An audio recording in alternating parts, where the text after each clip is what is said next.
अस्सलाम वालेकुम friends, welcome to my YouTube channel इसाक बिल्गी फॉर जी के। तो जैसे कि पिछले वीडियो में हमने देखा था कि किन किन governor general governor general of Bengal, governor general of India and viceroy के बारे में हमने देखा था। ठीक है, इन लोगों के बारे में आज डिटेली बात करेंगे। अभी तक आप हमारे चैनल पे नए हैं तो सब्सक्राइब करें और उसके साथ साथ बेल आइकॉन पे क्लिक करें ताकि हमारे वीडियोस की सूचना या इंस्ट्रक्शन आप तक पहुंच सके। जैसे हम वीडियो अपलोड करेंगे आपको इंटीमेशन देगा हो। तो हम ज़्यादा टाइम न लेते हुए तो शेयर, लाइक्स एंड सब्सक्राइब करना वो आपकी जिम्मेदारी है, तो आप करते रहें। तो हम सीधा टॉपिक की तरफ निकलेंगे। पहले यहाँ पे है रॉबर्ट क्लाइव। तो रॉबर्ट क्लाइव के बारे में इंपॉर्टेंट पॉइंट्स क्या हैं? तो रॉबर्ट क्लाइव के बारे में पहला इंपॉर्टेंट पॉइंट है, he was the first governor of the Bengal. First governor है बंगाल का। बंगाल का पहला गवर्नर कौन है? रॉबर्ट क्लाइव है। तो रॉबर्ट क्लाइव फर्स्ट गवर्नर है बंगाल का। तो ऐसा क्या काम किया इसको गवर्नर बनाया गया? तो इन्होंने क्या काम नहीं किया उसको सोचो। इन्होंने बहुत काम, इसने बहुत काम किया, इसीलिए इसको क्या बोलते हैं? He was the founder governor of the British empire. British empire के फाउंडर गवर्नर कहा जाते, जो असल बानी के हम कहते हैं हम। तो फाउंडर गवर्नर इसको कह रहे हैं। ऐसा क्या काम किया सर इसने दो एंग्लो फ्रेंच की जंगों में पार्टिसिपेट किया। एंग्लो फ्रेंच की जंग मींस, तो नॉर्मल से कॉन्सेप्ट है, एंग्लो फ्रेंच मींस कार्नाटिक की जंगे में। तो कौन से कार्नाटिक की जंग है? 1749 से लेके 1754 तक चलने वाली सेकेंड कार्नाटिक वार, और 1756 में चलने 1756 से 1763 तक चलने वाले थर्ड कार्नाटिक वार में इसने पार्टिसिपेट किया। पार्टिसिपेट करके वहां से सीधा माइंड डाइवर्ट करके किधर आते? प्लासी की जंग की तरफ 1756 के अंदर। तो 1757 में प्लासी को आते, प्लासी की जंग जीतते। प्लासी की जंग जीतने के बाद में यहाँ पे दो डेट लिखा हुआ हूं, 1757 से 1760 और 1765 से 67। मतलब इन्हें दो बार गवर्नर बनते। पहली बार जब गवर्नर बन के आते तो प्लासी के अंदर रूल करते। प्लासी की जंग तो जीत गया अर्ध, जीतने के बाद में इसको गवर्नर बनते हैं। तो फिर वो ऐसे वापस बिला के एक वैंसी टार्ट कहने वाले को, इंसान को क्या अपॉइंट करे रहते। तो वैंसी टार्ट इन्हें बक्सार की जंग के टाइम में, he was governor of Bengal in the time of the Buxar battle. Buxar battle के टाइम में इनका बंगाल का गवर्नर थे वैंसी टार्ट। तो तब रॉबर्ट क्लाइव कहाँ गए थे? इंग्लैंड को चला गया अर्ध। इंग्लैंड से वापस 1765 से 1767 तक हिंदुस्तान चला आते। दूसरी बार गवर्नर बन के आते, तब इन्हें क्या करते? ड्वेल गवर्नमेंट स्टार्ट करते, दो अमली हुकूमत। कौन सी हुकूमत? दो अमली हुकूमत, या तो डबल गवर्नमेंट सिस्टम स्टार्ट करते।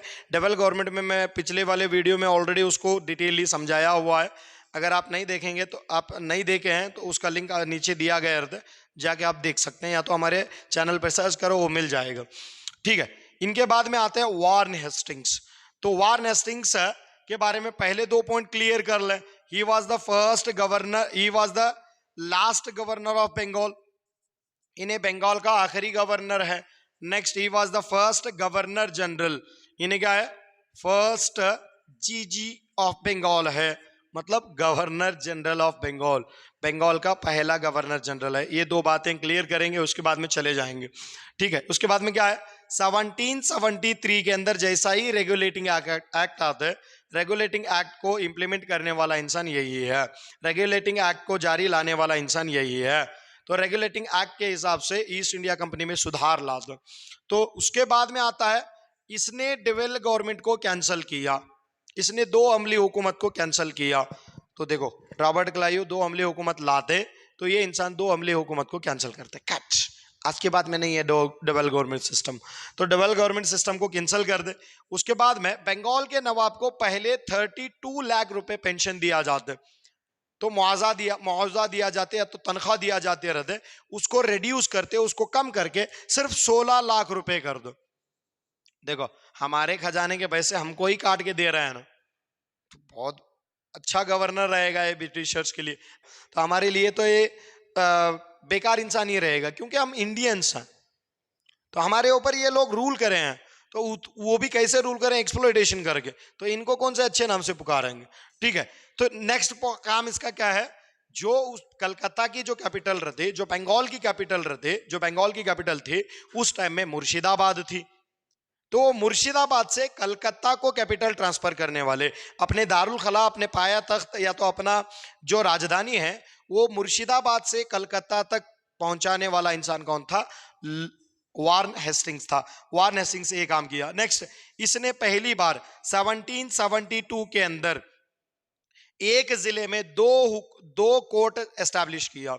He was established a dual court system in each district। हर एक डिस्ट्रिक्ट के अंदर दो कोर्ट को स्टार्ट करते। कौन से कोर्ट्स, दीवानी अदालत और फौजदारी अदालत। दीवानी अदालत और फौजदारी अदालत, इसके ऊपर फिर एक नया वीडियो बना तो मैं, तो वहां पे उसे डिटेली पढ़ेंगे, ठीक है। दीवानी अदालत, फौजदारी। नेक्स्ट, रेगुलेटिंग एक्ट के अंदर 1773 में जो रेगुलेटिंग एक्ट आया था, उस रेगुलेटिंग एक्ट में एक बात मेंशन कर रहे थे, क्या, हमको क्या स्टार्ट करना है, हमको सुप्रीम कोर्ट स्टार्ट करना है। क्या स्टार्ट करना है, सुप्रीम कोर्ट। कौन सा कोर्ट, सुप्रीम कोर्ट। तो हमारी पहली सुप्रीम कोर्ट कलकत्ता में एस्टैब्लिश किया जाता। तो उस सुप्रीम कोर्ट को एस्टैब्लिश करने के लिए 1773 रेगुलेटिंग एक्ट में परमिशन देती। तो वार्न हेस्टिंग्स उसे कब बनाते, 1774 में पहली सुप्रीम कोर्ट को कलकत्ता में एस्टैब्लिश किया जाता। समझ में आ रहा है, ये पॉइंट दिमाग में याद रखो।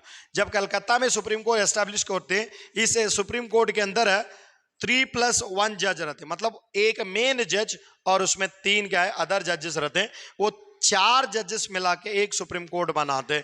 इसके पहले चीफ जस्टिस थे सर एलिजा इम्फा। क्या नाम है उनका, सर एलिजा इम्फा। सर अलीजा नहीं, अलीजा की बात नहीं, तो एलिजा, सर एलिजा इम्फा करने वाले वर्ड, इम्फा करने वाले इंसान रहते, इन्हों पहले जज रहते। नंद कुमार करने वाला एक इंसान रहते। तो इसकी केस के बारे में, नंद कुमार के बारे में, केस के बारे में, इसमें पहला केस लड़ाया जाता है, ठीक है। ये पहला कोर्ट हुआ। उसके बाद में ही कैंसल द दस्तकास, इसने दस्तकास को कैंसिल किया। इसने क्या किया, जो दस्तका पहले से स्टार्ट थे, रॉबर्ट क्लाइव जिसको स्टार्ट करके रखा था, उस दस्तका को कंप्लीटली खत्म करने वाला इंसान कौन था, वो सर वार्न हेस्टिंग्स था। तो वार्न हेस्टिंग्स इतना अच्छा काम कर ले रहे, इतना सारा काम कर रहे, तो उन्हें क्या करते, वो पहला ब्रिटिश ऑफिसर है जिसने तालीम को तरजीह दी, जदीद तालीम को तरजीह दी। He was the first officer who support the modern education in India. India के अंदर मॉडर्न एजुकेशन, सर ऐसा क्या किया कि मॉडर्न एजुकेशन को इन्होंने इतना अच्छा काम किया बोल रहे हैं। तो इसने पहली बार 1781 में कलकत्ता में मदरसा ओपन किया। ही ओपन द मदरसा at Calcutta in the year 1781। 1781 में कलकत्ता के अंदर मदरसा ओपन करते हैं। इससे एजुकेशन बहुत अच्छी तरह चल जाते। तो जैसा ही एजुकेशन चल जाता है, तो 1784 में इन्हें एक इंस्टीट्यूशन ऑन करते हैं, इंस्टीट्यूशन चालू करते हैं, द रॉयल एशियाटिक सोसाइटी। कौन सा society, the royal Asiatic society. तो रॉयल एशियाटिक सोसाइटी क्यों बनाते सर, तो रॉयल एशियाटिक सोसाइटी इसलिए बनाते, वहां पे बुक्स को, लिटरेरी फाउंडेशन है वो एक वहां पे एक अदब का तंजीम है, जहां पे हिंदुस्तान के बहुत सारे अदब को, बहुत सारे किताबों को अलग अलग लैंग्वेज से इंग्लिश में ट्रांसलेट करने वाला काम था। उसे हमें द रॉयल एशियाटिक सोसाइटी। तो इस रॉयल एशियाटिक सोसाइटी के मेन हेड कौन रहती, विलियम जोन्स। कौन रहते, विलियम जोन्स, ये नाम याद रखो। विलियम जोन्स करने वाले रॉयल एशियाटिक सोसाइटी के हेड रहते। सर रॉयल एशियाटिक सोसाइटी के हेड विलियम जोन्स ही क्यों रहते हैं, विलियम जोन्स एक सुप्रीम कोर्ट के लॉयर रहते हैं। जो कलकत्ता में जो सुप्रीम कोर्ट था, दो सुप्रीम कोर्ट के उन्होंने क्या जज बन के आए थे, नॉट लॉयर, जज बन के आए। तो उनको ही रॉयल एशियाटिक सोसाइटी का हेड भी बनाया जाता है, उन्होंने ओपन कर दे। लेकिन यहाँ पे भगवत गीता को पहली बात भगवत गीता को ट्रांसलेट करने का जो श्रेय है वो चार्ल्स विल्किंस, ये नाम याद रखो, विल्किंस, चार्ल्स विल्किंस करने वाले भगवत गीता को ट्रांसलेट करते हैं। ये जो क्रेडिट किसको चला जाते, वार्न हेस्टिंग्स को चला जाते।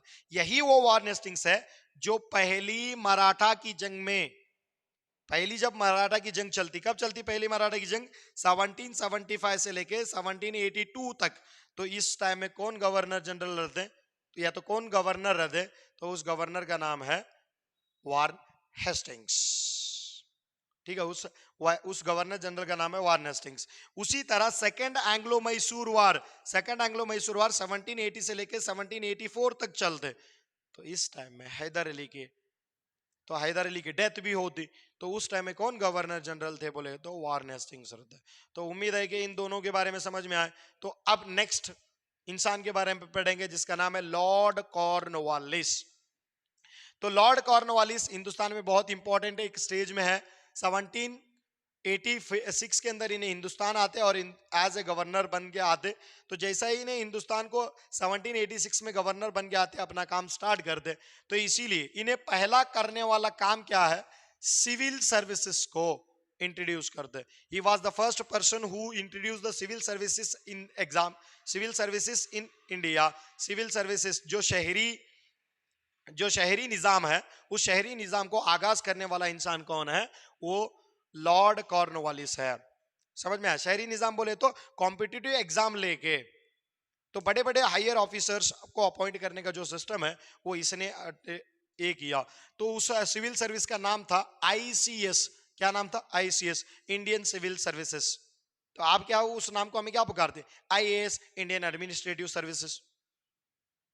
तो ये वाला सिविल सर्विस जो है ये किसने स्टार्ट किया पहली बार? 1793 के अंदर लॉर्ड कॉर्नवालिस ने पहली बार इसको इंप्लीमेंट किया। इसलिए इंडिया के सिविल सर्विसेज का फादर किसको कहा जाता है? The father of the Indian civil services. शहरी निजाम का जो बाबा आदम किसको कहा जाता है हिंदुस्तान में? वो लॉर्ड कॉर्नवालिस को।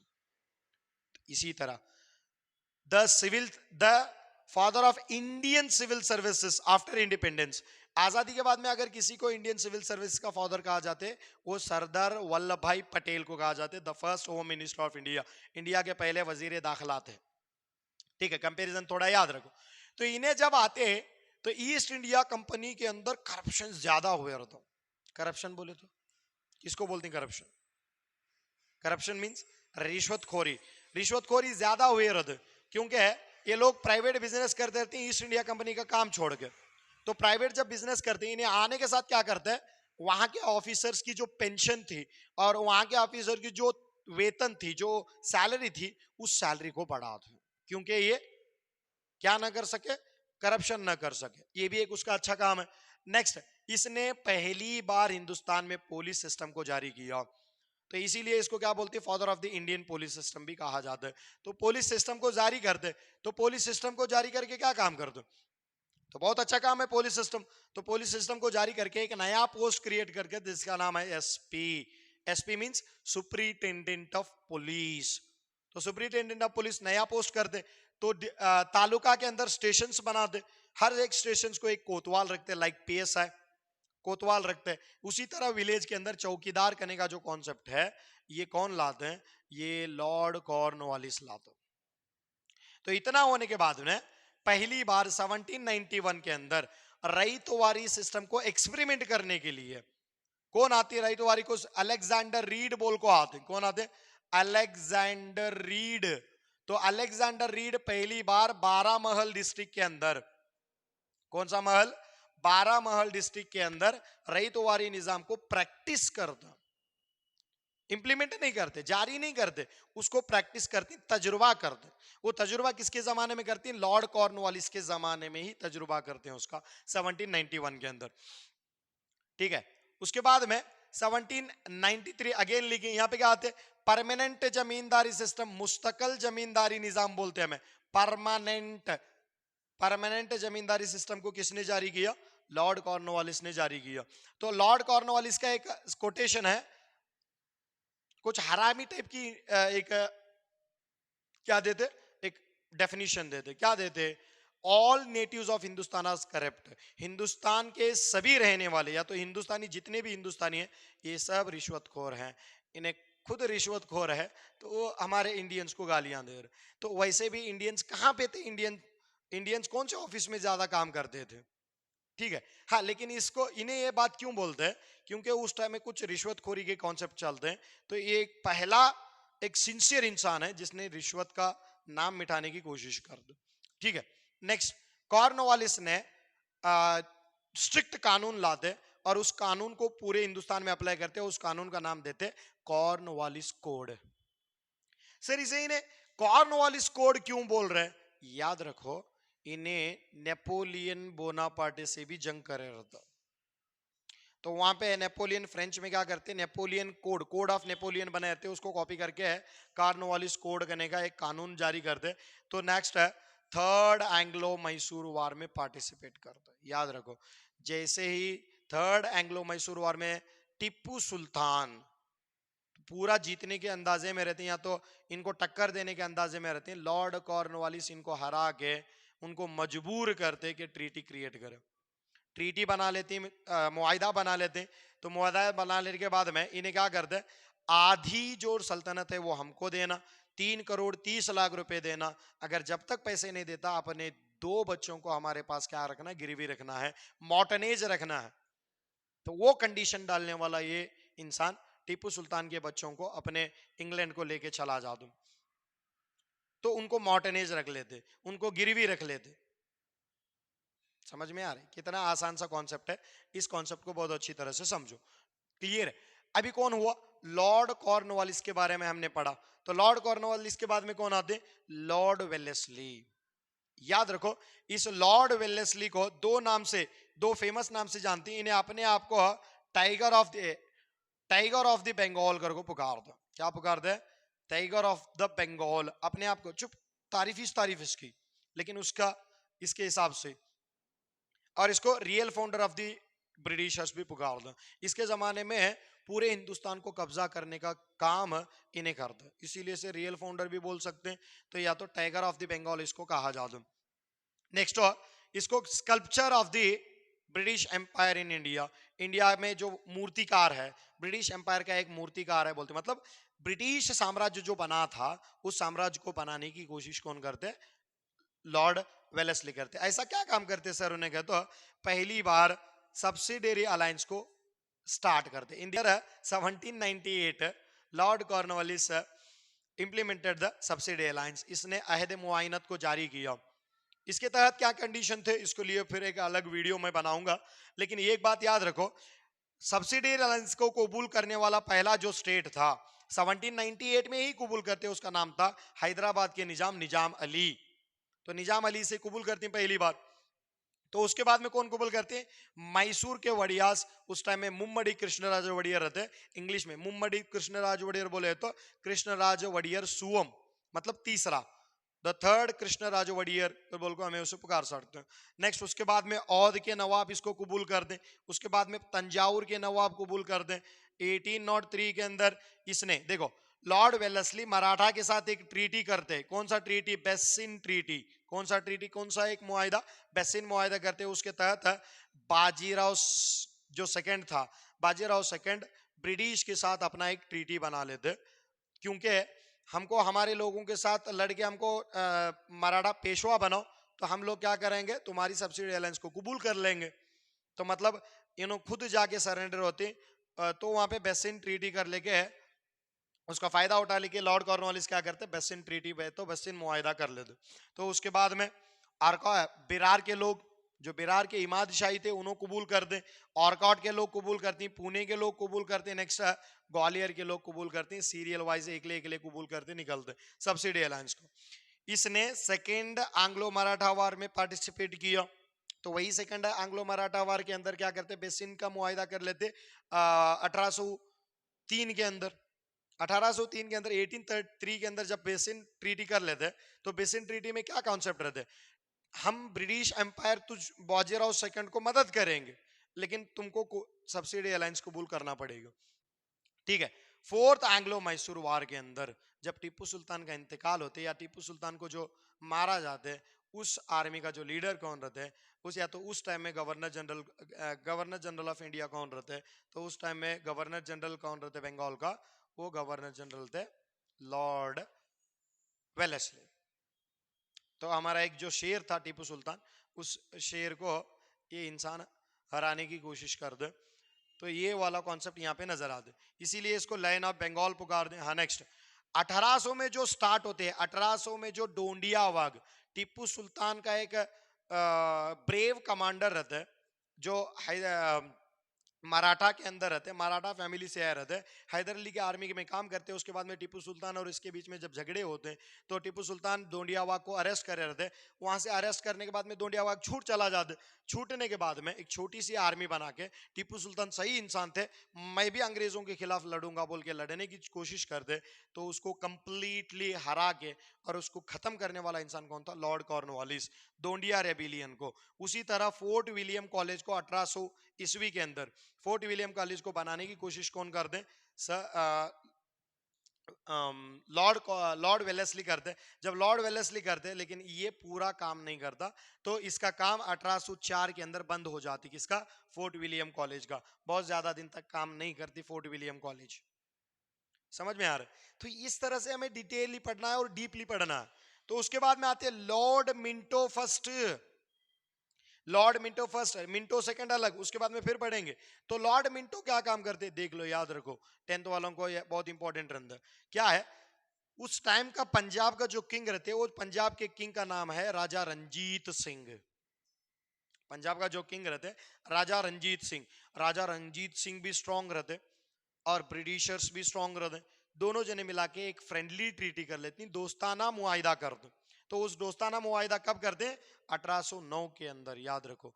इसी दोस्ताना मुआहिदे को तोड़ के लॉर्ड डलहूसी के टाइम में, इसी दोस्ताना ताल्लुकात को तोड़ के Lord Hardinge second, Lord Hardinge first के टाइम में, Lord Hardinge first and Lord Dalhousie के टाइम में 2 बार आंग्लो सिख वार की जंग होते हैं। तो आंग्लो सिख वार जब होती है, उसको पंजाब को ब्रिटिश के साथ मर्ज किया जाता है इसी गद्दारी की वजह से। ठीक है, क्यों ऐसा होते है सर? 1809 में जो फ्रेंडली ट्रीटी होते हैं, उस फ्रेंडली ट्रीटी में लॉर्ड मिंटो ऐसा काम कर दे, तो आगे जाके उससे क्यों ब्रेक होते हो बोलेगे तो 1839 के अंदर राजा रंजीत सिंह का इंतकाल होता है। न रहेगा बांस, न बजेगी बांसुरी, न रहेगा राजा, न चलेगा ये ट्रीटी। तो इसी तरह रंजीत सिंह के मरने के बाद में ये ट्रीटी क्या है, ब्रेक करने की कोशिश करती ब्रिटिश गवर्नमेंट। ठीक है, ओके। अब देखो मार्क्वेस हेस्टिंग्स, मार्क्वेस हेस्टिंग के बारे में क्या है?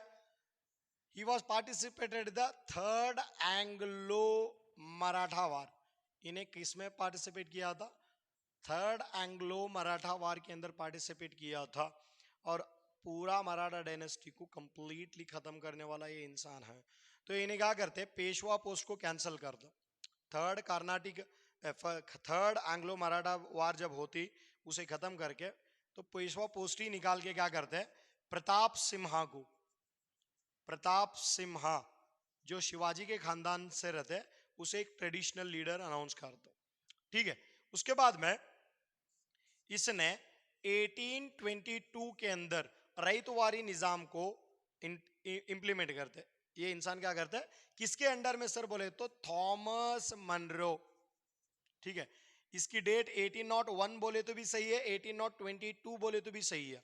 मद्रास के रीजन में इसे इंप्लीमेंट करते हैं थॉमस मनरो। उसे पहली बार प्रैक्टिस किया जाता है अलेक्जेंडर रीड 1791-92 के अंदर। ठीक है, 92 के अंदर। कौन? अलेक्जेंडर रीड करने वाले। 92, 91 लिखा है शायद में मिस होके। 92 कब पढ़े थे हमें? लॉर्ड कॉर्नवालिस के जमाने में पढ़ते जब। ठीक है, तो 1801 के अंदर इसे इंप्लीमेंट किया बोले तो भी सही है, क्योंकि 10th के टेक्स्ट बुक में ये मेंशन है।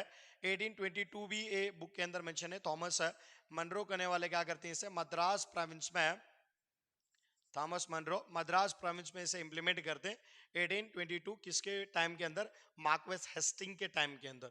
नेक्स्ट 1822 के अंदर टेनेंसी एक्ट लगाते हैं। इसी टेनेंसी एक्ट को इंदिरा गांधी जी कॉपी करते हैं। क्या? गरीबी हटाओ, जो गरीब, जो अमीरों की जमीन है उसको गरीबों में बांटने का काम इन्हें करते। लेकिन और एक चीज याद रखो, 1813 के अंदर जो चार्टर एक्ट आते हैं, उस चार्टर एक्ट में 1 लाख रुपए इंडिया के एजुकेशन के लिए, इंडिया के तालीम के लिए निकाल के रखो बोल को इन्हें सजेशन कर दो, और निकाल के रखा भी जाते। इतना ही क्या है, उसको सही से इस्तेमाल नहीं करते। सही से इस्तेमाल करने वाला इंसान फिर आगे आ जाते। तो नहीं, नेक्स्ट वही पॉइंट है। तो क्या है यहाँ पे? Next William Bentinck. तो ये इंसान के बारे में तो याद रखना है, इसे हमें क्या बोलते हैं? एहसानमंद गवर्नर जनरल कहा जाता। तो मतलब इन्हें प्रेस्टिजियस वाला है, इन्हों हमको एहसान दिखा के जाते कि हिंदुस्तानियों को अच्छा काम करके दिखा दो। तो पहला पॉइंट क्या है? ही वॉज मोस्ट पॉपुलर, सबसे ज्यादा मशहूर गवर्नर जनरल है, पॉपुलर गवर्नर जनरल है। दूसरा पॉइंट, क्यों पॉपुलर थे? He was a son of the prime minister of England. ड्यूक करने वाले एक प्राइम मिनिस्टर है इंग्लैंड के प्राइम मिनिस्टर का बेटा रहता है। ठीक है। उसके बाद में he was the last governor general of Bengal and first governor general of India. India के पहले गवर्नर जनरल और बंगाल के लास्ट गवर्नर जनरल थे। तो जैसा ही चार्टर एक्ट आते इनको इंडिया का गवर्नर जनरल बनाया जाता है। जैसा ही 1833 के चार्टर एक्ट में इंडिया का गवर्नर जनरल बनाते हैं, इन्हों एजुकेशन को स्पेशल स्टेटस देते, स्पेशल एक खुसूसी तौर पर तवज्जो देके क्या करते हैं, 1833 के अंदर मैकॉले कमीशन बना दो। कौन सा कमीशन? Macaulay commission. तो ये मैकॉले कमीशन कौन था? वाइसराय के काउंसिल में एक कानून मंत्री था। वाइसराय के काउंसिल के अंदर एक लॉ मिनिस्टर था, कानून मिनिस्टर था। उसको लाके क्या करते हैं, कमीशन बना, एजुकेशन की कमीशन बनाते। तो वो एजुकेशन कमीशन 1835 के अंदर अपने suggestions they they. It is the first commission of education commission of India. India की पहली एजुकेशन कमीशन कहा जाता है इसको हमें, जो सक्सेसफुल है।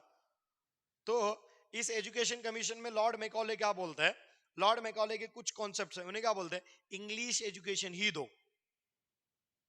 क्या दो? इंग्लिश एजुकेशन ही दो। क्योंकि ये लोग जितने भी हैं, ये लोग दिखने इंडियन है, इनके दिमाग किस में कन्वर्ट करना है हमें? हाँ, britishers. They are Indians by blood and body, खून और जिस्म के हिसाब से ये हिंदुस्तानी है।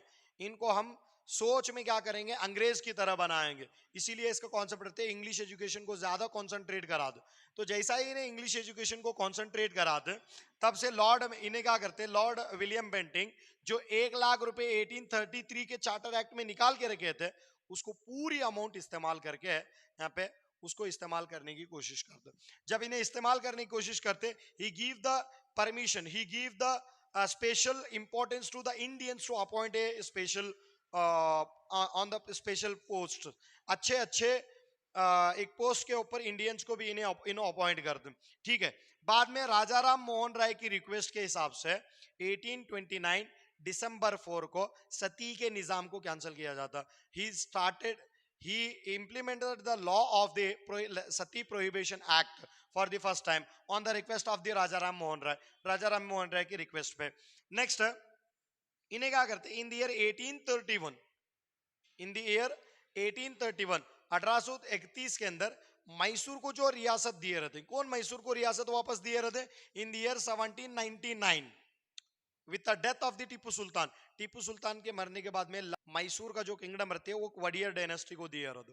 तो उस वडियर डायनेस्टी से वापस खींच लेना, वापस जो वडियर डायनेस्टी का जो पावर है वो कौन खींच लेते? Lord William Bentinck. किसके नाम पे? बहाना अलग लगाते। क्या बहाना लगाते? जो मुम्मडी कृष्णराज वडियर है वो रूल करने के काबिल नहीं है, इसलिए हम क्या करेंगे, यहाँ पे कमिश्नर का रूल स्टार्ट करेंगे।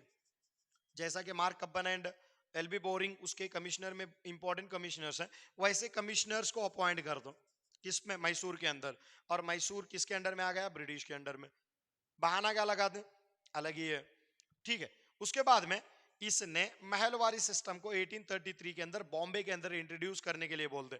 बॉम्बे, उत्तर प्रदेश, दिल्ली के अंदर इंट्रोड्यूस करने के लिए बोलते। किसको बोलते इंट्रोड्यूस करने के लिए? R M Bird. कौन है? R M Bird and James Thomson. R M Bird and James Thomson को बोल दे। समझ में आया कि नहीं? ये पॉइंट क्लियर रख लो।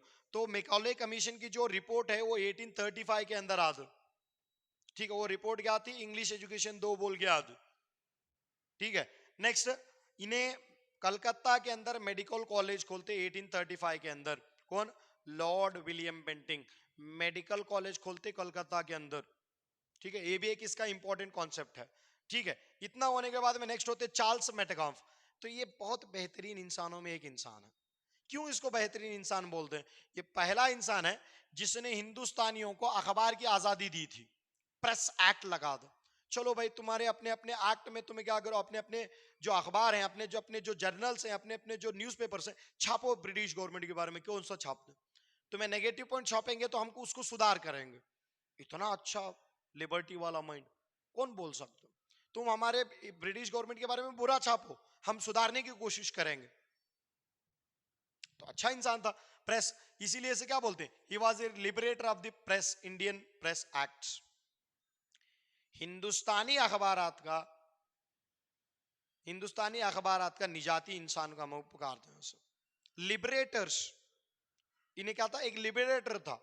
द डोमेस्टिक वर्नैक, इसे या तो वर्नैक द डोमेस्टिक प्रेस एक्ट भी बोल सकते हैं, मैं तो इंडियन प्रेस एक्ट भी बोल सकते हैं। नेक्स्ट देखो, इन्होंने एक कोटेशन देते, ब्रिटिशर्स को कोसते, ब्रिटिशर्स को गालियां देते। क्या देते, तुमने जो लैंड टैक्स पॉलिसी इंडिया में इंप्लीमेंट किया है उसका असर क्या हुआ है पता है आपको? लगान की पॉलिसी तुमने जो इंप्लीमेंट किया है उसका असर क्या हुआ है? तो ये डेफिनेशन देते हैं क्या, the Indian farmer born in डेब्ट, लिव्ड इन डेब्ट एंड डाइड इन डेब्ट। हिंदुस्तान का किसान कर्जे में जीता है, कर्जे में पैदा होता है, कर्जे में जीता है और कर्जे में ही मर जाता है, कर्ज में ही मर जाता है। ये बात किसने कही थी? चार्ल्स मेटाकाम्फ ने कही थी। चार्ल्स मेटाकाम्फ के बाद में आते हैं हार्डिंज सेकेंड। ये भी अच्छा इंसान था। क्यों अच्छा इंसान था? इसने क्या किया, जब पंजाब के अंदर जब पंजाब के अंदर या तो सिख के अंदर जंग लड़ रहे थे, तो फर्स्ट एंग्लो सिख जंग के बाद में इसने एक ट्रीटी बना ली, लाहौर की ट्रीटी।